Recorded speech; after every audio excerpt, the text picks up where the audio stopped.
Assalamualaikum warahmatullahi wabarakatuh. Yeay. Ini adalah episode pertama dari podcast Nasia. Masih tidak tahu namanya. Mungkin teman-teman yang punya ide nama podcastnya bisa komen di bawah. Karena ini tayangnya bertepatan pada Hari Pendidikan Nasional di Indonesia. Jadi topik kita kali ini adalah tentang pendidikan. Tapi bukan pendidikan biasa, melainkan mengenai pendidikan inklusif. Sekarang, loh, kata dah. Ya Allah, sangat-sangat tidak profesional. Iya, karena tentang pendidikan, maka yang hadir sekarang adalah sosok guru. Ini adalah Yunda Dia. Selamat datang. Halo, Yunda Dia. Semuanya. Salam kenal. Boleh dikenalkan secara singkat, siapa sih Yunda Dia ini? Oke, halo teman-teman semua. Perkenalkan, nama saya Dia Nur Fitria. Saat ini saya menjadi guru pendamping khusus nih di salah satu SD Muhammadiyah, yaitu SD Kreatif Muhammadiyah 1 Lumajang.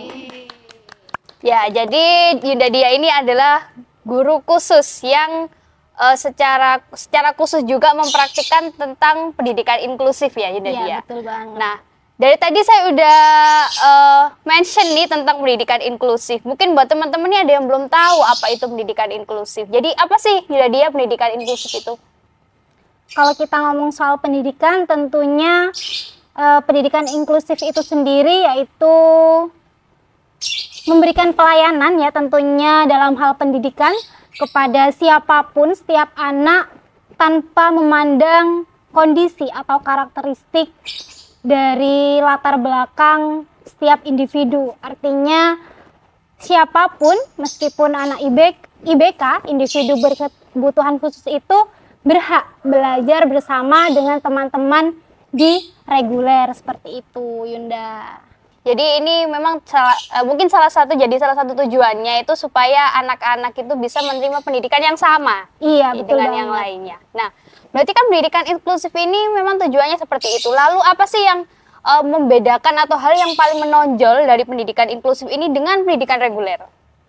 Iya, jadi tentunya ada di setiap pendidikan itu ada namanya kurikulum ya. Nah, iya betul. Kurikulum. Jadi kalau di inklusif sendiri, kelas inklusi itu ada beberapa model kurikulum yang kita miliki, yaitu ada 5 nih Yunda.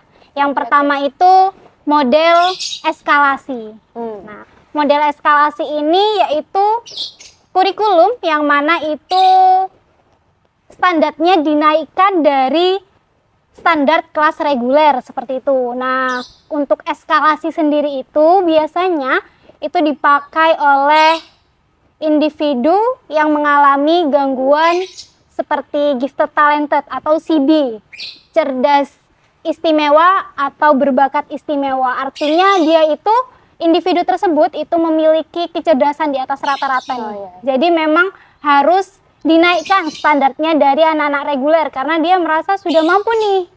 Di reguler tuh sudah mampu, akhirnya harus dinaikkan standar kurikulumnya. Kemudian yang kedua nih ada duplikasi. Nah, duplikasi ini yaitu kurikulum yang mana itu sama seperti standar reguler.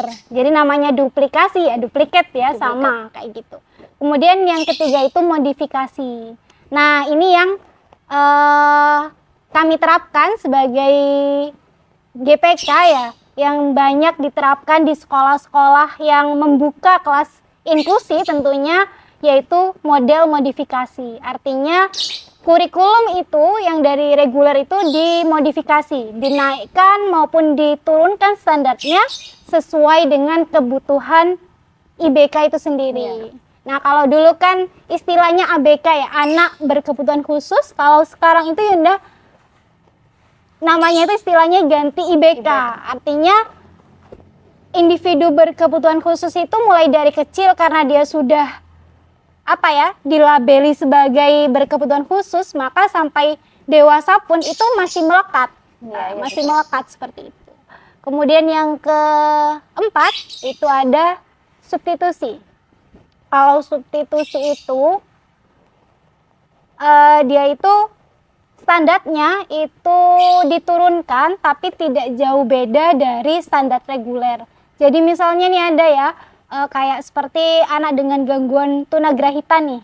Artinya kecerdasan di bawah rata-rata, terkadang dia tidak mampu, tidak bisa kalau dia mikir secara logika itu tidak nyampe. Jadi harus secara abstrak gitu ya. Secara langsung nyata dia melihat seperti itu. Seperti misalkan bintang nih, bintang bentuknya itu seperti apa kayak gitu. Dia masih bisa. Kalau misalkan disebutkan susunan tata surya itu seperti apa, nah itu dia nggak nyampe. Nah, akhirnya kan harus disamakan, diturunkan, tapi tidak jauh beda dari standar kurikulum reguler itu sendiri. Tuh, kemudian yang terakhir itu ada omisi. Nah, omisi itu kurikulum yang salah satu indikatornya itu bisa dihilangkan. Nah, artinya individu berkebutuhan khusus itu tidak mampu untuk melakukannya, maka itu bisa pakai model yang omisi itu. Gitu sih Yunda kalau di dunia sekolah inklusi ya seperti itu. Ya memang setelah mendengarkan tadi ya dari kurikulumnya kan udah banyak banget nih. Iya, betul banget. Ini kelihatan banget sih dari sini aja kelihatan banget bedanya. Secara saya juga kan pendidikan juga, tapi kan secara reguler. Iya. Mungkin Yunda Evi juga pendidikan, tapi tadi tuh kurikulumnya kita nggak pernah denger gitu ya, nggak pernah denger sama sekali gitu. Berarti memang menjadi guru untuk pendidikan eksklusif ini lebih banyak lagi yang dipelajari ya, lebih kompleks lagi gitu secara kurikulum. Iya, betul banget. Jadi kalau desain kurikulum, kalau kurikulum di reguler kan kita biasanya sebagai guru itu bikin RPP ya namanya. Nah, iya betul, RPP. Nah, kalau di pendidikan inklusi ini, teman-teman, itu kita ada namanya desainnya itu PPI. Apa tuh PPI? Apa tuh panjangannya? Program Pembelajaran Individual. Oh, jadi itu per orang ya? Betul sekali. Nah, itu ya memang sebuah tugas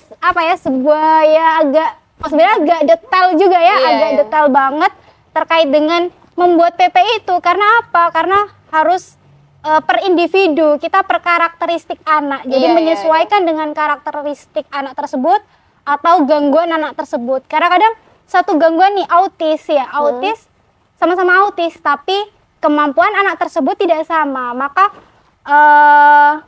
rancangan yang kita buat PPI itu tidak sama. Jadi di sana itu mulai dari metodenya apa, kemudian evaluasinya, pelaksananya seperti apa, kemudian evaluasinya seperti apa. Jadi itu tujuannya untuk guru maupun guru reguler ya, maupun orang tua itu bisa tahu nih apa sih layanan yang diberikan kepada anakku nih ketika di sekolah gitu. Gurunya ngasih apa nih? Jadi kayak metodenya itu biasanya kita bisa pakai play terapi gitu. Mungkin play terapi, jadi terapi bermain. Misalnya dia mengalami gangguan fokus, jadi kita misal pakai kartu flashcard gitu ya. Betul banget kayak gitu tuh. Habis itu bisa pakai bisa dari bermain Lego, atau kalau misalkan dia gangguan secara sosialnya itu dia mengalami penghambatan, itu kita bisa bermain cerita boneka bergilir seperti itu. Jadi metodenya itu berbeda-beda. Satu guru berapa? Maksudnya satu guru berapa? Oh, satu guru tuh menangani berapa individu? Kalau satu guru itu, kalau di tempat saya itu karena memang ada 3 GPK ya, jadi kita ada 22 siswa, itu kita pegang 7. Jadi serasa pegang 35 anak. 7 berarti kan 7 itu PPI ya? Iya, itu 7 orang. Kalau misalkan kita 7 anak, ya kita 7 PPI. PPI-nya 7? Iya. Saya bikin RPP 1 aja pusing. Nah, itu keren banget sih buat guru sebutannya pendamping khusus. Oh, guru GPK. pendamping khusus. Jadi guru-guru pendamping khusus ini keren banget. Respect, Bro. Keren banget sih. Karena ini aku juga baru tahu ya, benar-benar baru tahu kalau pendidikan inklusif itu ternyata beda gitu sama reguler itu beda banget. Kemarin tuh sempat baca kan aku. Yang terlintas tuh memang bener. ini RPP-nya gimana coba gitu kan. Terus tanya lagi, berarti kalau buat individu berkebutuhan khusus yang ada di sekolah inklusi itu berarti kan di sekolah negeri ya? Iya, Jadi kan di sekolah negeri maupun swasta, maksudnya di sekolah reguler ya, bukan di sekolah yang luar biasa, bukan sekolah luar biasa. Itu untuk kelasnya itu mereka sendiri atau digabung sama anak-anak yang reguler? Oke, nah ini mungkin salah satu pertanyaan yang mungkin sering terlintas ya di pikiran kita semua. Anak-anak inklusi ini karena memang dia berkebutuhan khusus, banyak orang yang mikir kalau dia itu ya kelas sendiri gitu ya. Nah, itu salah banget gitu ya. Namanya kelas inklusi itu mereka berhak belajar bareng sama teman-teman reguler. Jadi konsepan dalam sekolah itu sendiri itu ada 3 model. Yang pertama dia itu sendiri, kelas sendiri. Yang kedua itu dia bergabung dalam satu kelompok teman-teman reguler. Yang ketiga itu dia di luar dari kelas reguler itu sendiri. Jadi memang kalau di sekolah-sekolah yang besar ya mungkin itu 1 orang 1 guru. Nah itu memang efektifnya 1 GPK itu megang 1 murid. 1 sampai 2 orang lah gitu. Kalau sampai 7 itu sebenarnya sudah nggak efektif gitu ya. Tapi memang ya sudah SDM-nya seperti itu kalau di sekolah tempat saya ya Yunda. Jadi memang idealnya sebenarnya 1 guru ya 1 orang gitu. Kalau di dalam kelas itu sendiri itu 2 lah, maksimal tuh 2. Idealnya kalau dalam 1 kelas tuh 2 IBK. Iya betul. Mungkin saya juga kepikiran karena kan kalau misalnya individu yang berkebutuhan khusus itu digabung dengan anak-anak yang reguler, itu kan pasti kondisi lingkungan sosialnya kan udah beda ya, maksudnya sama mereka yang saat mereka belajar sendiri dengan anaknya yang IBK sendiri sama yang bareng reguler. Nah, ini untuk secara praktiknya, ini penanganannya itu bagaimana Yunda? Maksudnya secara praktiknya itu sama nggak ketika mereka bareng-bareng nih sama yang reguler, sama mereka yang sendiri nih, sama anak-anak yang kumpul dengan anak-anak yang berkebutuhan khusus sendiri gitu. Iya, kalau permasalahan soal bagaimana mereka ketika dilingkup sama sesama IBK ataupun dengan sesama reguler, tentunya itu hal yang berbeda ya Yunda. Karena apa? Sebenarnya tantangan di pendidikan kelas inklusi atau pendidikan inklusi sendiri itu adalah mempunyai tantangan, yaitu apa? Mereka itu diterima di lingkungan sekitarnya, bagaimana orang-orang sekitarnya itu menerima si IBK ini gitu ya. Karena itu bukan hal yang mudah gitu ya, teman-teman yang reguler itu mau menerima temannya yang berkebutuhan khusus gitu ya. Jadi ada pengalaman ceritanya gitu nggak di sekolah? Oke, mungkin kalau di sekolah itu jadi ada memang beberapa anak yang tidak memahami, tidak mau menerima temannya yang IBK. Tapi ada beberapa anak yang itu sangat peduli banget sama temannya yang IBK. Nah itu karena apa juga perlunya dukungan dari seperti wali kelas ya, wali kelas reguler itu selalu memberikan sounding ketika pagi setelah berdoa gitu ya. Jadi setiap pembiasaan pagi di sekolah itu ya, jadi habis pembiasaan pagi mereka selalu disonding. Terus kemudian waktu pulang mereka juga diberikan sounding teman-teman yang reguler itu, bahwa di kelas kita ini ada loh teman-teman kita yang istimewa, istilahnya kayak gitu. Ada teman-teman kita yang istimewa. Jadi kita harus saling tolong gitu ya. Jadi kalau memang kalau di teman-teman yang sesama inklusi itu, karena mereka sudah kadang sefrekuensi, tapi kalau sama anak reguler kadang nggak nyambung ya, nggak satu frekuensi, akhirnya kan apaan sih gitu ya, teman-teman yang reguler itu akhirnya kayak gitu, apaan sih kamu gitu. Kadang kan ada yang nggak jelas ngomongnya kayak gitu ya Yunda. Nah habis itu yang suka tantrum, kadang kan akhirnya teman-teman yang reguler kadang merasa berisik. Tapi kebalikannya ada yang anak-anak IBK itu ketika teman-teman yang reguler itu rame itu mereka berisik, berisik. Jadi itu sudah moodnya rusak anak-anak kayak gitu tuh. Jadi kita guru itu dari pagi mereka datang itu kita harus menjaga mood mereka. Jadi kayak kita penuhi dulu nih kantong kebutuhan mereka itu apa. Nah kayak gitu kita lihat dulu apa sih yang mereka butuhkan gitu. Misalkan oh dia kurang kasih sayang, jadi kita pagi itu peluk mereka. Habis itu kita selalu memberikan reward ketika mereka nggak mau. Kadang sehari itu tulus nggak mau belajar, maunya main terus. Nah memang kalau anak-anak berkebutuhan khusus kan fokus belajarnya pendek sekali, paling ya 30 menit lah dalam satu hari, sisanya mereka bermain. Nah itulah ya pola hidup IBK seperti itu gitu. Ini aku dapat hal yang menarik lagi. Jadi tadi kan karena dikumpulkan itu ada beberapa hal yang mungkin anak-anak reguler itu saya rasa mendapatkan pelajaran plus di sekolah kalau dengan digabungkan dengan IBK. Kenapa? Mungkin mereka secara emosi itu lebih belajar tentang bagaimana berempati. Iya betul. Nah, saya rasa nilai plusnya di situ ya, daripada sekolah yang reguler yang teman-temannya sama. Jadi mereka yang reguler ini dengan anak-anak IBK yang reguler ini belajar juga berempati kepada teman-teman yang IBK kayak gitu. Betul banget. Jadi juga sama-sama melatih emosional ya, keduanya latih emosional. Karena pendidikan emosional itu saya rasa di sekolah-sekolah itu mungkin nggak tahu ya, kalau pengalaman saya itu agak nggak terlalu disinggung gitu kan. Kalau di sekolah kan lebih banyak mereka cuma belajar secara pengetahuan aja gitu loh. Kalau cara emosi itu mungkin kurang disinggung. Tapi di sini saya rasa nilai plusnya di situ, Yunda. Yunda sendiri kan lulusan psikologi ya, pendidikan psikologi. Sebagai lulusan psikologi, apakah menjadi guru pendamping khusus ini ada nilai plusnya gitu, Yunda, daripada guru-guru yang mungkin bukan dari pendidikan psikologi? Tapi apa guru pendamping khusus itu semua dari lulusan psikologi atau ada yang enggak?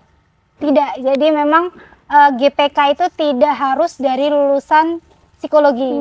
Jadi bukan pendidikan psikologi ya Yunda, tapi psikologi. Psikologi ya, kependidikan jadi, psikologi.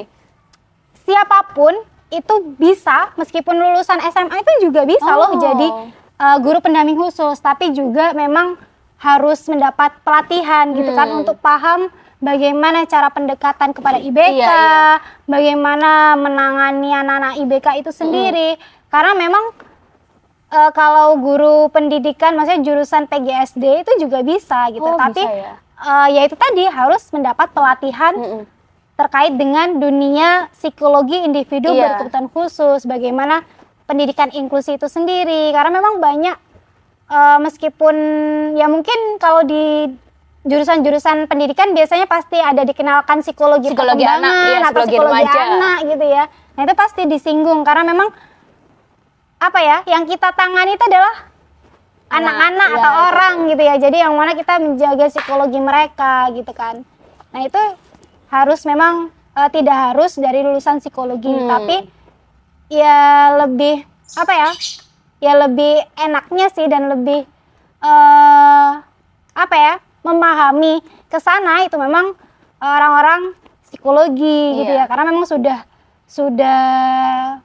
faknya gitu ya. Sudah. Tapi kalau dibilang plusnya gitu plusnya juga ya, selain kita belajar secara emosional, maksudnya kita belajar bersabar, kita belajar ya menahan amarah dan sebagainya, kita juga kita juga menjadi multi talent gitu loh. Jadi karena kalau psikologi sendiri kan nggak tahu ya nggak pernah turun langsung ke dunia pendidikan. Nah itu gitu dia kan ya. Betul. Nah akhirnya ketika di sekolah gitu ya, itu ketika anak-anak ujian kita harus membuat soal ujian, yang mana kita menurunkan standar dari reguler. Nah itu kan kita yang membuat, yang tahu kemampuan anak-anak nyampe mana nih, mereka kemampuannya nyampe mana nih. Nah itu kan guru pendampingnya gitu ya. Jadi akhirnya kita harus ya mau nggak mau kita harus buat soal nih kayak gitu kan. Jadi kayak serasa multi talent gitu loh. Kita harus membuat menyusun PPI-nya. Kemudian kalau PPI memang ini ya, memang sudah faknya kita. Kalau kayak soal kurikulum, modifikasi kurikulum kan ya kita kolaps sama kurikulum sekolah ya gitu kan. Artinya kita kan juga dituntut nih di situ gitu ya. Habis itu kita membuat soal, kan sebenarnya bukan faknya kita ya kayak gitu. Betul. Tapi kita mau nggak mau harus belajar nih gitu. Jadi Yunda Dia ini belajar lagi soal lebih ke pendidikannya ya, bagaimana menyampaikan mungkin pelajaran gitu ya. Iya, karena kalau kita apa ya Yunda, kalau misalkan anak-anak itu kan diturunkan standarnya, kalau soal ujian itu kita turunkan nih soalnya. Terkadang mereka itu nggak ngerti, kita tanya, kamu ngerti nggak ikhlas itu apa? Kadang mereka itu bahasa sederhana itu kadang mereka nggak nyampe. Akhirnya kita ketika ujian pun kita kan mendampingi. Jadi model belajarnya anak IBK itu anak inklusi ya, tentunya kalau di sekolah-sekolah yang membuka kelas inklusi itu apa ya, semacam les privat. Jadi mereka tidak bisa kalau secara klasikal tuh nggak bisa. Karena mereka kan fokusnya berbeda-beda. Ya kan ya. Jadi memang kadang banyak dikeluhkan ya kalau guru-guru PGSD yang mungkin guru-guru pendidikan yang bukan basicnya PLB atau psikologi itu kan kurang memahami bagaimana pendekatan atau menangani anak-anak IBK ya. Kadang kan ini aku punya murid hiper gitu ya, anaknya lari-lari, nggak pernah, capek, aku sampai ngomong capek, sampai rasanya ini bibir mau perot misalnya, kayak gitu kan, banyak yang kayak gitu ya, sampai capek gitu loh manggil. Nah karena kurang tahu triknya bagaimana nih untuk pendekatan pada anak hiper itu, anak-anak yang IBK itu gitu. Makanya kan kita ya capek sendiri kalau kita tidak tahu pendekatannya gitu. Makanya kan harus ada apa ya, pelatihan khusus gitu mengenai pendidikan inklusi atau psikologi individu berkebutuhan khusus itu sendiri. Karena kalau di pendidikan reguler sendiri memang ada pembelajaran psikologi untuk kita mempelajari bagaimana psikologi siswa kita di kelas kan. Cuman tapi tujuannya untuk kelas reguler. Iya, kelas reguler, tapi kan tujuannya itu nanti untuk memilih menerapkan metode apa nih yang cocok untuk di kelas itu gitu. Menurut aku jadi guru biasa juga sebenarnya sama ya Yunda. Tapi kebanyakan kan kita hanya melihat satu kelas ini sebagai satu keseluruhan aja. Sebenarnya di kelas itu kan ada anak ini sama anak ini tuh belajarnya tuh nggak sama gitu. Cara belajarnya mereka ada yang mungkin yang lebih ke audio, lebih ke mendengarkan, atau ada yang lebih mereka visual, ya lebih membaca dan lain-lain gitu. Ya karena kan memang kalau kita mau tahu anak itu sebenarnya IBK atau bukan kan tentunya kita perlu adanya observasi. Iya betul. Kita tahu anak-anak itu apakah IBK atau bukan, kita perlu adanya observasi yang menilai beberapa aspek gitu ya tentunya. Jadi kalau di sekolah saya itu sebelum masuk di SD ya, itu ada observasi. Nah kita ada beberapa observasi untuk mengetahui anak itu IBK atau bukan. Kalau memang dia sudah daftar di sekolah itu membawa hasil pemeriksaan dari ahlinya atau psikolog ya, itu kita langsung tidak usah memilah lagi, memeta lagi. Tapi kalau memang anak itu dari rumah orang tuanya bilang normal, tapi dari hasil observasi kita itu kita menemukan suatu ya tanda tanya gitu ya, maka kita komunikasikan lagi. Ternyata memang anak itu IBK gitu ya. Nah observasi itu kita melihat beberapa aspek tentunya ya, terkait dengan kognitif, kemudian afektif, psikomotor ya, kita melihat apalagi anak kelas 1 ya, kadang kan belum tuntas terkait dengan motorik halus sama kasarnya gitu. Kemudian sama juga ada asesmen terhadap orang tua, semacam ya apa ya, psikotes mini gitu ya, kita kasih angket kepada orang tua. Kadang apa yang disampaikan orang tua dengan hasil anak ini berbeda. Iya betul banget. Kadang orang tua menutupi ya gitu, biasanya begitu. Iya, nggak mau terbuka, akhirnya ketahuan nih dari hasil anaknya. Orang tua bilang, anakku bisa loh hafal angka 1 sampai 100, tapi nyatanya ketika dilakukan observasi anak-anak tidak bisa sama sekali. Oke, karena kita keterbatasan waktu ya, sebenarnya masih banyak lagi nih yang mau diulik gitu. Saya sebelum bertemu Yunda Dia juga baca-baca nih soal pendidikan inklusif ya.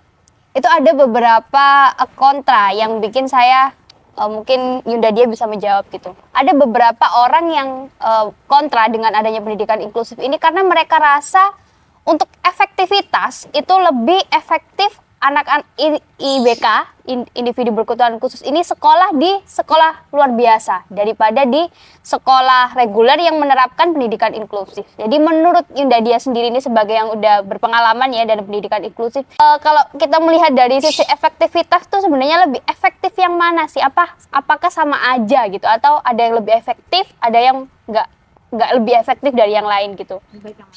Oke, kalau pengalaman saya dan ya karena saya sudah terjun langsung gitu ya di dunia guru pendamping khusus, sebenarnya sama-sama efektif gitu ya.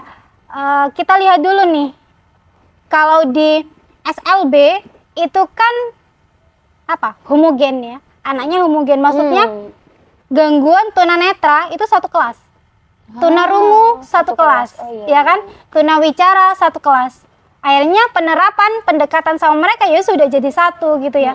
Dan sedangkan kalau di sekolah reguler gitu ya, yang ada kelas inklusinya, itu kan anaknya heterogen, bermacam-macam gangguannya. Jadi satu kelas itu terkadang gangguannya berbeda. Ada yang dapat hiper sama autis, ada yang slow learner sama gangguan emosi gitu ya. Kalau dibilang sama-sama efektif ya sama gitu ya, karena kalau misalkan di SLB itu sama, homogen ya anaknya, maksudnya gangguannya sama dalam satu kelas, ya kita menyampaikan kan juga enak gitu ya. Tapi kalau juga di reguler, kita kan juga istilahnya belajarnya mereka kan privat gitu ya, privat satu persatu. Akhirnya ya efektif gitu ya.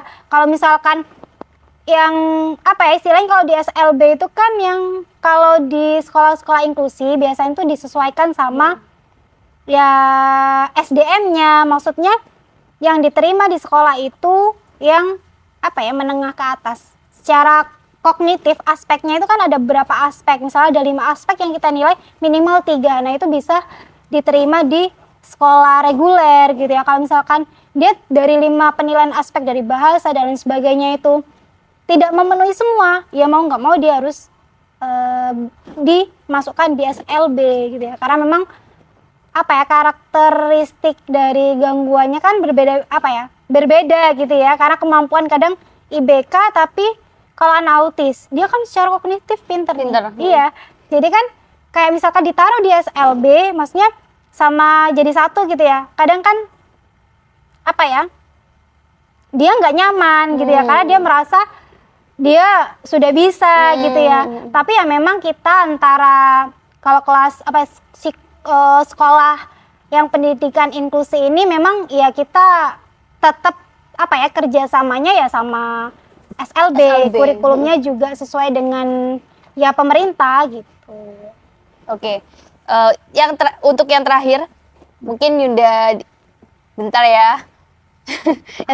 Kenapa? Jadi kalau SLB itu kira-kira siap nggak anak yang lulusan SLB itu untuk terjun ke masyarakat itu gimana? Kan kalau inklusi kan udah terjun ke maksudnya bareng-bareng sama yang reguler gitu. Kalau di SLB kan memang khusus individu yang berkebutuhan khusus. Ya mungkin secara sosialnya ya, secara sosialnya itu. Sudut pandang psikologi, orang psikologi. Kalau anak-anak SLB kan memang ya dia kan sama-sama sesama anak IBK gitu ya, disabilitas juga gitu ya. Nah, secara sosial juga sebenarnya ya masih terkadang ada beberapa yang memang dia bisa komunikasi atau terjun di masyarakat. Ada beberapa yang memang itu belum tuntas dalam hal kecerdasan secara sosialnya gitu. Nah, sedangkan kalau anak-anak yang di inklusi, pendidikan inklusi atau kelas inklusi itu kan memang karena sama-sama anak reguler. Bersama anak reguler, akhirnya dia mulai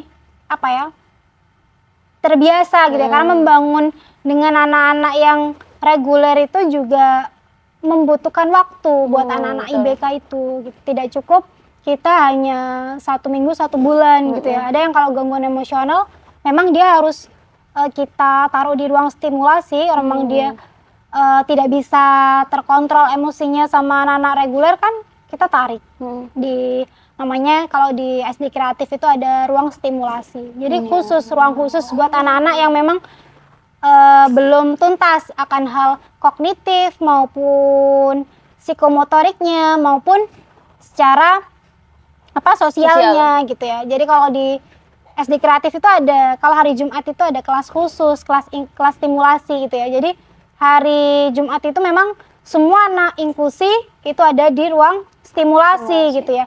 Apa yang kita berikan yaitu ya kita penuntasan terkait dengan motoriknya, kognitifnya, terus afektifnya. Jadi anak-anak di situ misal kita kasih pembelajaran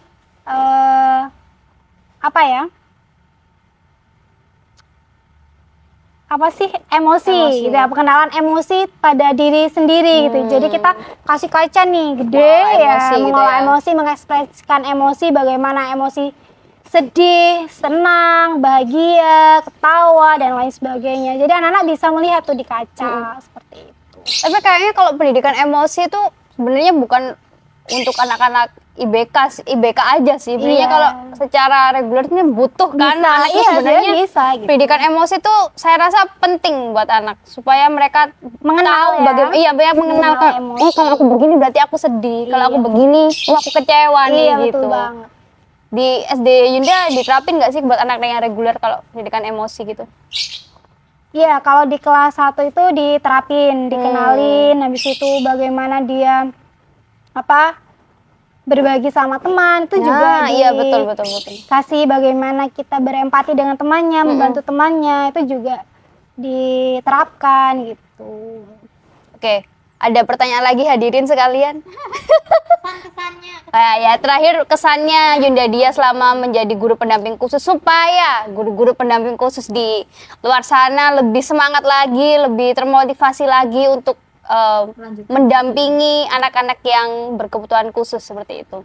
Kalau kesan saya sih ya senang ya, sedih ya, bahagia banget tentunya ya, senang banget ketika bisa mendampingi proses belajar anak-anak yang berkebutuhan khusus gitu ya. Di sana kita juga sambil belajar gitu ya, kita banyak mendapatkan insight dari mereka bagaimana kadang yang bikin terharu itu ketika anak-anak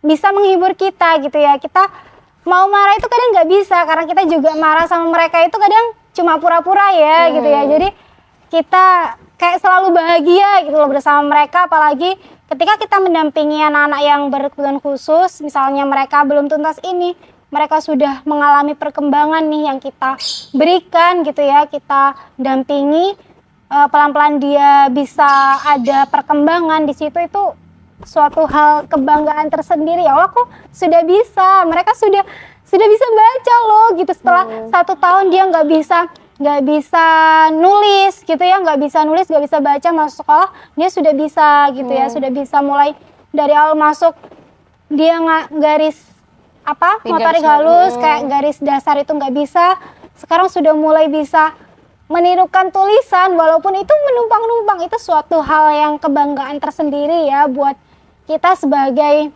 GPK gitu ya. Tentunya kita memang kalau kita dibilang capek karena kadang memang kita tiap hari itu pasti kita bukan mendapat sebuah, kalau kadang hari guru itu anak-anak reguler itu ngasih surprise ya, kasih kue kepada gurunya. Kalau saya atau teman-teman semua yang mungkin jadi di luar sana jadi GPK, itu bukan mendapatkan hadiah jajan buket atau kue Yunda, tapi sebuah pukulan gitu ya. Kita dapat itu, kita dipukul sampai gosong ya, sampai hitam. Nah itu hadiah buat kita gitu ya, tiap hari kita mendapat pukulan. Nah itu suatu hal, oh ternyata anak-anak sudah bisa loh mereka mengekspresikan emosinya seperti marah, kemudian dia sudah bisa memberontak loh dia. Nah itu kan suatu perkembangan yang ini ya yang plus gitu ya, walaupun memang kita tidak bisa menuntut anak-anak itu secara kognitif memang nggak bisa gitu ya, karena memang sampai kapanpun ya kemampuan mereka seperti itu gitu, kita tidak bisa menuntut akan hal itu. Memang kesempatan untuk menjadi guru pendamping khusus ini adalah menurut saya adalah kesempatan langka yang membuat betul guru-guru berkebutuhan khusus ini jadi istimewa gitu. Jadi buat guru-guru berkebutuhan khusus di luar sana, kalian keren banget. Tetap semangat untuk mendidik anak-anak bangsa supaya mendapatkan pendidikan yang setara seperti itu. Untuk menutup, saya mengucapkan selamat Hari Pendidikan Nasional. Berharap semoga pendidikan di Indonesia tentunya semakin berkembang, semakin baik dan melahirkan generasi-generasi bangsa yang juga hebat dan membuat negeri ini menjadi lebih baik lagi. Semangat semua untuk para guru. Semangat ya, semangat mendidik anak-anak bangsa. Wassalamualaikum warahmatullahi wabarakatuh.